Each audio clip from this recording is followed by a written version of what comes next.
Welcome to this week's YouRevolution episode. It's the first episode in our series all on self-growth, and there's no better way to kick it off than talk to one of the most inspirational young people that we've ever met. Gaby Williamson is a young lady based in Ayr who tragically lost her dad to terminal cancer last year. But through that adverse situation, Gaby has created something hugely positive and created an online community which aims to help destigmatise grief and support other people going through the same situation as herself. Gaby's a testament to the huge number of young talented people that we have here in Scotland who are contributing positively to society. Gaby's wisdom and humility are hugely inspiring, and I'm sure that you'll be inspired too. We hope you enjoy the episode, but if you're enjoying the content as well, please feel free to subscribe. We've got a whole back catalogue of content that looks at health, well-being and self-growth. We'd really appreciate it. Enjoy the episode.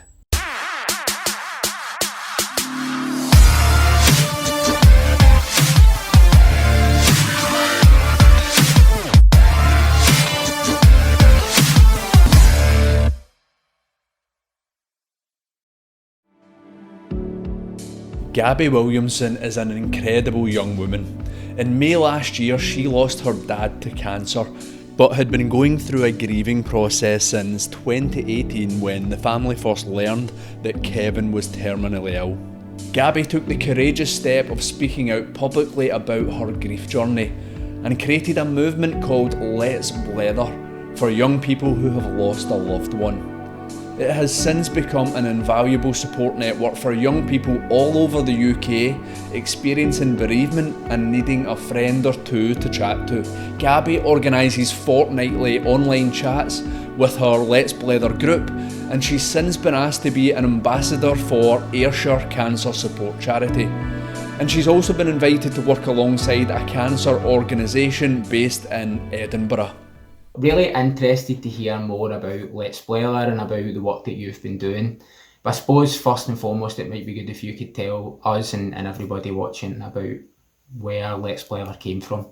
Basically, in the first lockdown, I was looking through my social media and it was just kind of highlighting to me how artificial it can be, because we were in a lockdown and going through my phone, I'm looking at influencers who are posting photos from being on holidays, or they're living in like nice big houses, or, just people kind of doing like day-to-day kind of things. And it kind of made me think, there'd be a lot of people out there that are struggling right now, and you don't see that side on social media, especially Instagram. Most of the time you are just seeing the best points of people's lives, because you don't post photos of yourself crying, or if you're having a bad day and stuff like that. And it wasn't that I was wanting to get sympathy from people, but I just wanted to show a different perspective to life, that it's not always perfect. There is two different sides. And I was going through living with a terminally ill parent during lockdown, and I thought, a lot of people probably don't know that, and I might be able to help a lot of people with how I'm dealing with that through kind of sharing my story.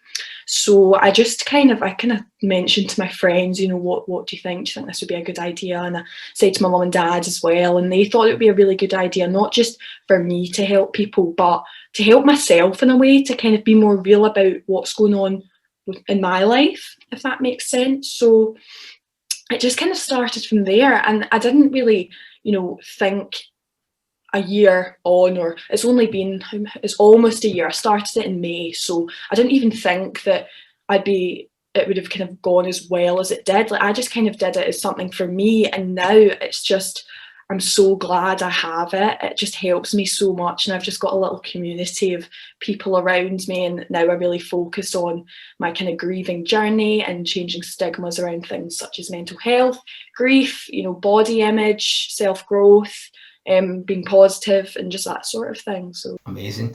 I think you touched on something that's so important to mention, which is that Instagram and other social media platforms often show the inflated side of everybody's life. It's nice pictures when you're out with the kids, or maybe pictures for your wedding day, all brilliant things, of course, and obviously naturally you would want to share that.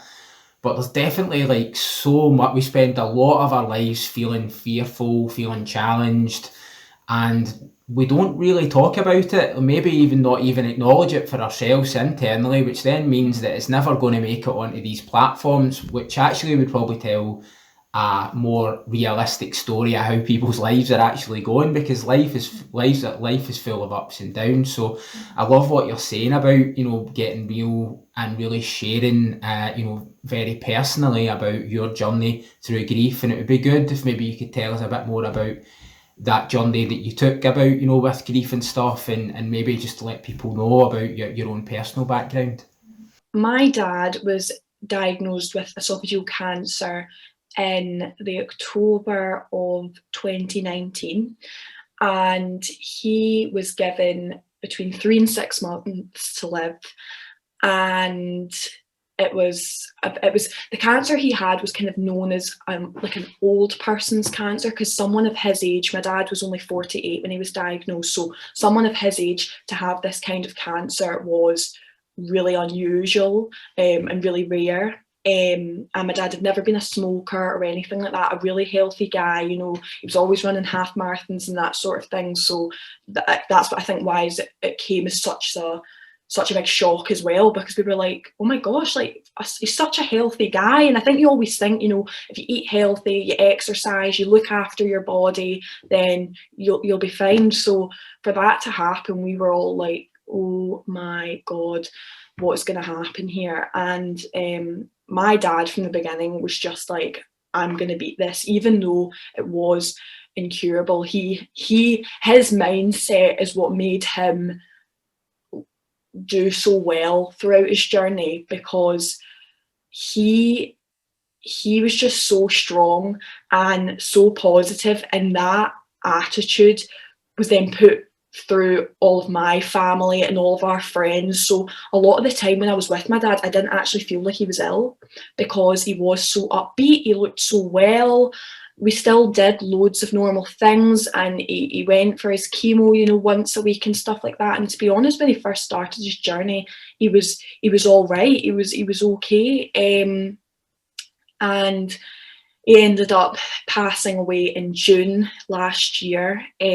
So that was a year and a half, I think, that he had. So we didn't think we were even going to get that long. So to have that time with him was precious, and it was so special. And because we knew time was limited, I was able to make such amazing memories with him. You know, we did a skydive together, we went on some amazing holidays, you know, just doing like going out nice walks, just, you know, that way, just doing more things that, you know, you do kind of take for granted. And then obviously when lockdown happened, I was up in Glasgow doing uni, so I decided to come back home and isolate with the family, because obviously my dad was vulnerable, so we had to be really careful what we could do. And I look at that as a blessing in disguise, because had this not all happened, I wouldn't have had that time with my family, you know, just being in the house, or being like a kind of a kid again when you're in the house just with your parents all the time, you know. And because of COVID, his treatment stopped, so his options were limited in what he could do, because obviously because of COVID, he had this fear of, you know, going to a hospital and catching it. So his treatment was then postponed, and, you know, stuff like that. So in the first, I'd say up until about April in lockdown, my dad was doing really well, and we all thought he was doing quite good. And then now when I look at photos, you can see that deterioration of him, because when you're with someone every day, you don't see the changes. And it's not until now I look back at photos and I'm like, oh my gosh, he looks like a completely different person, because you can see, because he's not getting the same medication and the treatment that it was affecting him. But, you know, even throughout that, he was so strong. And in June it did come as a complete shock, because that day, the day it happened, he was outside in the garden with my little sister who's 9, and he was, you know, playing with her, and they were doing things for like sports day, because obviously it was still kind of locked down, so they were doing like a virtual sports day, and he was, you know, doing absolutely fine. And I think things had been eased a little bit, so it was my friend's birthday, so I went away to her house to sit in the garden with her and have a few drinks, and, you know, my brother was out, we were all doing different things. And then I get a phone from my brother about 11 o'clock at night saying that Dad's been taken to Ayr Hospital, and that we all need to go there. And, you know, we then just get taken into the relatives' room, and the fact we'd been taken in there, like, I think I just kind of knew. I just looked at my mum and my uncle were there, my dad's brother, and I think I just kind of knew something's not right. And the doctors just kind of said to us, he'd been vomiting blood, and they just kind of said, you know, he's got 50-50 chance here, we don't really know what's happening. So yeah, they worked on him down in surgery, and they managed to stop the bleed, and they just kind of said to us, time will tell what will happen. So they took us into ICU, and my brother, me, my mum and my uncle all just got to sit with him, and we just kind of, I just kind of like was, you know, my dad had a few instances when he was kind of close to death, and we'd always pulled through, and then like the week after he'd be absolutely fine again, and we'd always be saying, what are you like, you're a big drama queen, and the doctors and stuff were saying, honestly, they see you and everything. And so we were all around him, and I was just going like holding his hands, and we were all just saying, come on, what are you like, you're a big drama queen. And the thing was, he was like, he was aware, but he couldn't speak or anything. And I just kept saying, like, anything you hear me say, like, just squeeze my hands. And he was just squeezing my hands, and he could hear me.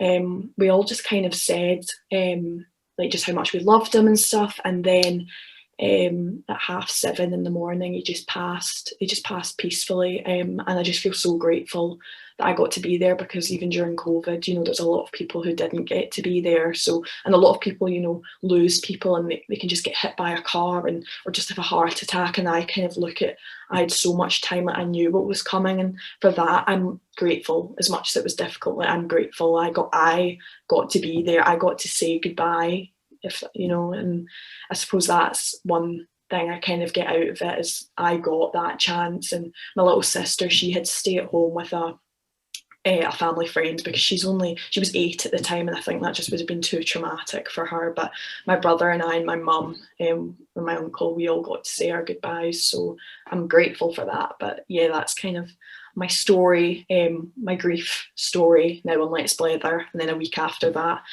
my mum's breast cancer returned, so that's now the next thing that we're all kind of battling as a family. But yeah, I think I'm still just dealing with my grief, so it's not properly sunk in about my mum. But my mum's doing well, she's fine. It's not the same level as what my dad was, so I feel like, because I've kind of seen the worst of it, I'm kind of like, it can't get any worse than that, if that makes sense. But yeah, so that's now kind of what I'm trying to focus on in Let's Blether, about talking about grief, normalising it, changing the stigma around grief, because it's never going to be a nice conversation, you know. But it doesn't need to be not a nice conversation, because just because you're talking about grief, it doesn't mean that you need to see. Even if you cry, there's nothing wrong with crying. People are so scared of crying, and there's nothing wrong with that. There's nothing wrong with showing weakness, and there's nothing wrong with talking about grief and not crying. You know, grief has no image. There's no way grief should look. Everyone grieves differently, and it's just about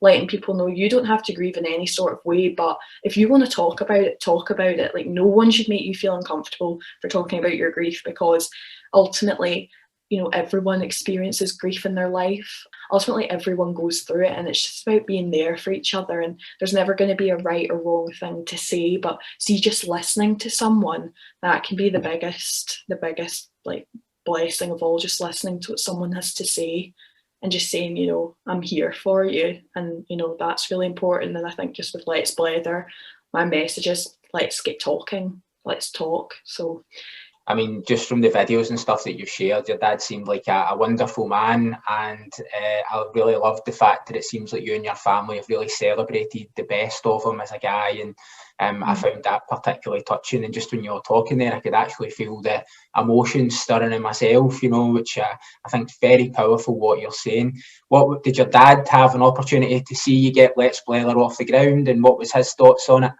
He did. He was really chuffed for me when I started it, because overnight when I started, I think I probably had about 400 followers within the first day. And I was saying, parents. I was like, oh my gosh, like look at this, I didn't expect that. And I was so excited, and I think my dad was really excited for me as well. And I think it's almost like a therapy in a way, just kind of getting out my emotions. And because you were, at the time we were in lockdown, I wasn't getting to see anyone. I felt like by just putting up a little post or doing a little Instagram story, I was talking to people, and you know, see, just getting nice messages from people I haven't even met. Like it did just feel like I was being able to see people. And my mum and my dad were really supportive of it. And yeah, so that happened. So I started it, I think, in mid-May. So my dad saw it. My dad knew about Let's Blether, and I'm so glad that I started it when he was here, because he knew that was my thing. Like this was my little mission. And originally I'd kind of just started it to kind of normalize not being okay, and if you're struggling, like don't suffer in silence. You know, people are out there, let's all look after each other during this lockdown.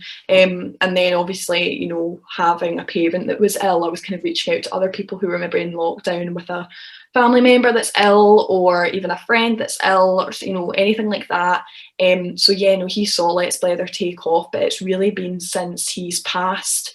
I've had all these opportunities, you know, such as this, and you know, I've been on the radio, I've been in the papers, and all these little things that have been happening I just take as a sign from my dad. Like I know that's him guiding me, and you know, the fact that since him passing, like I've just connected with more people. I feel like mentally I've become more strong because of it, and I just think this is him guiding me, and I just know that he's up there helping me go in the right direction. And I think this page has just been the best thing for me. What about you've touched on something that I think is really important, and I think it's like as a society we're like so ill-equipped to deal with death, because it's such a sensitive topic. Like it's like you said, nobody wants to talk about it.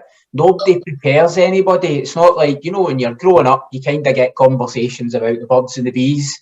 But it's inevitable that's going to happen in every single person's life. You're going to encounter grief, and it's such a powerful emotion. I mean, I lost my brother about 6 years ago, very unexpectedly. And I found it very, very difficult. You know, that was the first time in my life. I'd obviously maybe had grandparents pass away and stuff, but this was different. You know, this was somebody that I'd spent most of my life growing up alongside. And I remember after it that nobody wanted to engage. You know, like, you know, you go back to work and, you know, clearly this has happened. You've had time off. It's been very traumatic. And nobody, you know, nobody wanted to kind of acknowledge the conversation, you know, like, and it was like, it was so awkward. So rather than people just engaging directly to say, sorry about your brother, mate, like, hope you're okay, or just generally hope you're okay, people would just either ignore you, or like would just sort of like skim past and have a bit of a very touchy and awkward conversation. I don't know if that's something that you've experienced as well, but I think that's a massive part of helping with this grieving process. I definitely agree, because nothing's ever going to prepare you for the loss, but it is something that, you know, like you said, maybe should be spoken about in school. I know when I was at school we did PSE lessons, which was just kind of about like social things, when you kind of talk about all sort of things that kind of happen in life. And, you know, like you said, you do touch on some things, but there's nothing stopping from just kind of informing you about grief, or even how to help someone who's grieving, what to say. Or, you know, I just feel when I lost my dad, I couldn't really find anything out there to kind of help me. And I think that's why I really wanted to make my page about, you know, grief and focus on helping others grieving, because I don't think that there is a lot out there to help, especially young people. I mean, I look at my little sister who's 9, and I look at her and I think about her at school and stuff, and I'm like, how's she gonna, there's nothing out there for kids her age, you know. And because of the pandemic, a lot of people will have lost their lives, that, you know, maybe didn't have underlying health conditions, who maybe you didn't think you were going to lose. And there's going to be so many other people, all ages, like me, you know, like yourself when you lost your brother, who are feeling that lonely, horrible way. And my mum always said to me, you know, when I lost my dad, it's like the circus, because you've got everyone messaging you, checking up on you, you know, blah, blah, blah, blah. And then it wasn't until after the funeral, the circus is over. Everyone's life goes back to normal. People start going back to work. but you're still grieving. You're still feeling how you felt 2 or 3 weeks ago when you lost that person you loved. And that can be so difficult, because I can even remember leaving the hospital after my dad died. I was sitting in the car and I was watching all these other people, you know, they were driving to work or in the car with their families or out a walk, and I'm looking at them going, their day-to-day is just normal. They're just out a walk, and my life has just been completely shattered. And I feel like it's such an important message to remember as well. You know, I've seen a few quotes about just remember, if you're standing next to someone, like, to be nice, because that person could be standing there really trying to hold themselves together, because you don't know what's happened. And I can just remember that feeling of, oh my God, I'm alone. Everyone else's life's normal. Everyone's doing their normal bits, and I'm here. How am I going to get to where they are? And another thing is, like you said, you know, people kind of skimming over it or being awkward about talking about it. I mean, the amount of times that I've been walking along the pavement and someone I know is coming up to me and they've crossed, so they don't need to, because they don't know what to say. And I completely get that. There isn't no right thing to say. But see, even just someone saying hi, see, just walking past and saying hi, just acknowledging you, because you're still a person. See, just because you've lost someone doesn't make you any less of a person. And see, saying to someone, hi, how you doing? Like, they're not going to be annoyed at you for saying that. If anything, they're going to feel better, because you've acknowledged them and you've not treated them differently. You know, people that are grieving aren't wanting this big extravaganza, like, you're grieving, what you need, da da da da da. I think they just want to be treated like a person, but not a person that's got nothing going on. You know, just someone saying, hi, how you doing? Or how you know, not walking away, not avoiding the conversation, because avoiding the conversation only adds these stigmas and negative connotations, and the problem's just going to grow and grow and grow. You know, it's not going to go away. So by talking about it, I think it does open up the conversation, and it will get more people, for when they do lose someone, not prepared, but it will get them ready that, you know, you're not feeling alone. I just don't want anyone feeling that lonely way, you know, and it will take time, and, you know, I'm not going to change the world overnight, but I think it is just, you know, getting young people used to talking about that word of grief and death and stuff, because it does come across just a dark, horrible subject, but it doesn't need to be that way. What so on the community itself, obviously you've got the main page, and I've seen all the great posts and stuff you do as well, but is there other, like, work that you do alongside it with the community of people that follow the channel? It'd be good to hear a bit more about it, and if others want to follow and get involved, then, you know, tell them all about it. I've just recently started a virtual grief support group, and that is just, obviously, like you said, because of COVID, you can't really meet anyone face to face at the moment. So I just kind of thought, right, I'll do a Zoom, I'll put it up in Let's Blether and see if there's anyone else out there that wants to join. So there's around 30 of us in a little group chat, and we had our first one a few weeks ago, and it was inspiring hearing other people who had been going through the same thing and had been feeling the same way. That loneliness that I felt just completely went away, because I was looking at all these amazing, strong people thinking, oh my gosh, they've been out there feeling the exact same as me.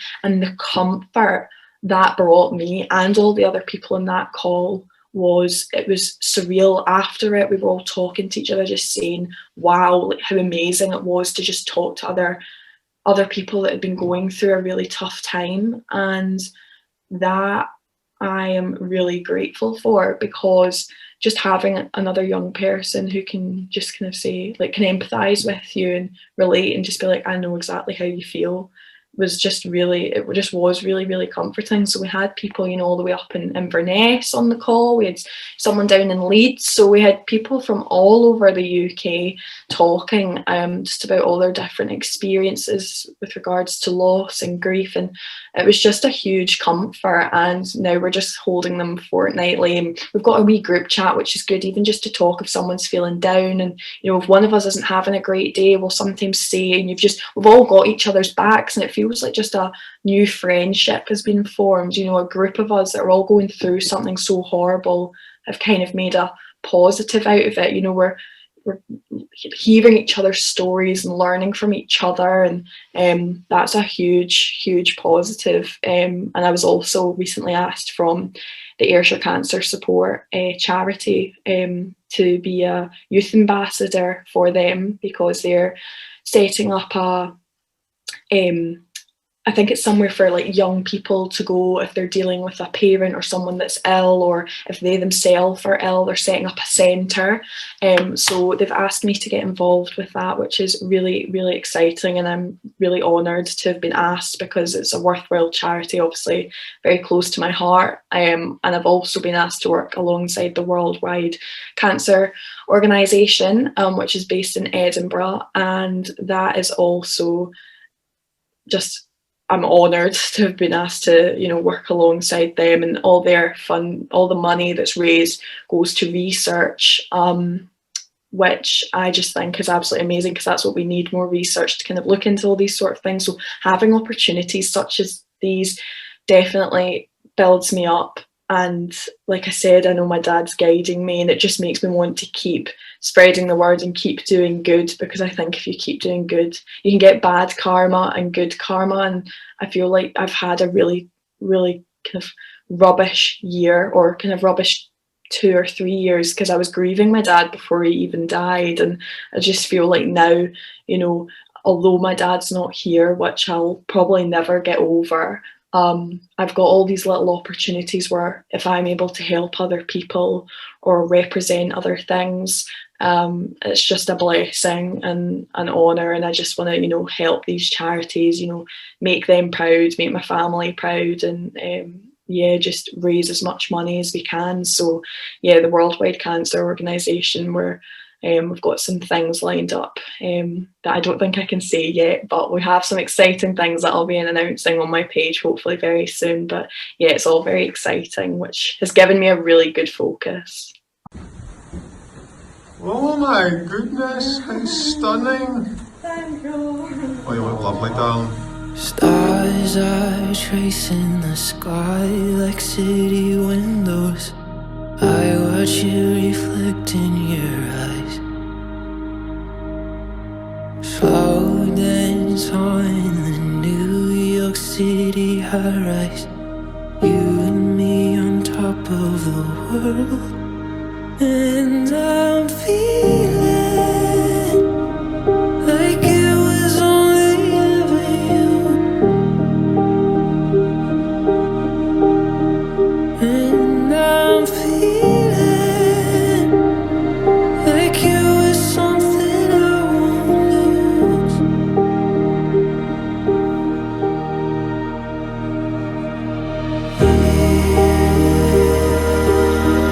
You were a part of me. I swear you'll always be. I swear you'll always be a part of me. You were a part of me. I swear you'll always be. I swear you'll always be a part of me.